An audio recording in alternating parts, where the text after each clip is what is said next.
Passons maintenant aux tendances à long terme. Les annonces dans Google deviennent de plus en plus pertinentes et intelligentes, car elles prennent en compte de différents paramètres.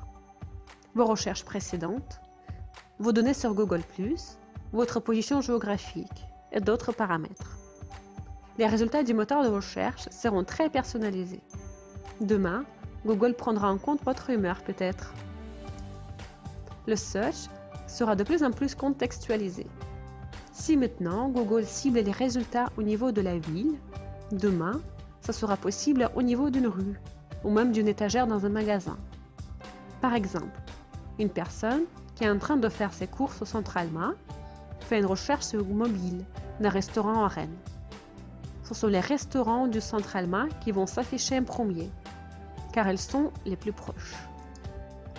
Les résultats de Google seront une question de moment d'utilisation. Elles permettront d'aller bien au-delà des contenus simplement liés aux mots-clés utilisés. Ainsi, si une touriste fait une requête sur les expositions à Paris, Google lui affichera une première place les expositions qui ont lieu au moment de la requête. Le search évolue en fonction des usages des utilisateurs, mais également en fonction des technologies. Depuis plusieurs années, les objets connectés et les logiciels d'intelligence artificielle développent leur part du marché. L'objet connecté Amazon Echo, qui a connu beaucoup de succès, des modèles similaires Apple Siri et Google Assistant, l'intelligence artificielle Cortana. À ce type d'appareil, on peut demander de trouver une bonne pizzeria dans le coin, demander quand le prochain match Rennes-Guingamp aura lieu, ou encore d'installer une application. Ce nouveau type de recherche rendra les requêtes plus longues et précises, avec le langage naturel. Les recherches se feront sous forme d'une question.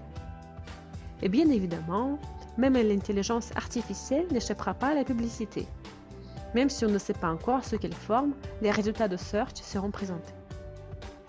Par contre, ce qui est sûr, c'est que ça va arriver vite.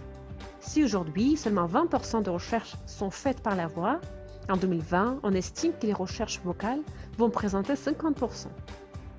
La recherche visuelle est en train de se développer également. Dans ce domaine, les plus connues sont les applications CamFind et Blipar et les lunettes de réalité augmentée Google Glass. Aujourd'hui, avec la recherche visuelle, on peut faire une requête dans Search avec une photo d'une tasse de café par exemple. On peut également prendre en photo un fruit et voir s'afficher les propositions de plats à base de ce fruit. En 2016, le taux d'erreur de la recherche visuelle est en dessous du taux d'erreur humain. Beaucoup d'entreprises demandent déjà comment apparaître dans les résultats de recherche visuelle. Aujourd'hui, les liens sponsorisés s'affichent au format textuel depuis déjà 15 ans. Pour autant, ce n'est plus là l'unique forme de lien sponsorisé. Google a doté sa plateforme publicitaire de nouveaux leviers, tels que les annonces Google Shopping ou encore les annonces dynamiques du réseau de recherche, quand les annonces et les mots-clés sont générés automatiquement en fonction du contenu de votre page de destination. On notera d'ailleurs que les vidéos sont de plus en plus présentes au sein des résultats naturels et au sein du réseau display de Google. Ce n'est donc qu'une question de temps pour qu'elles n'arrivent aussi dans les résultats sponsorisés.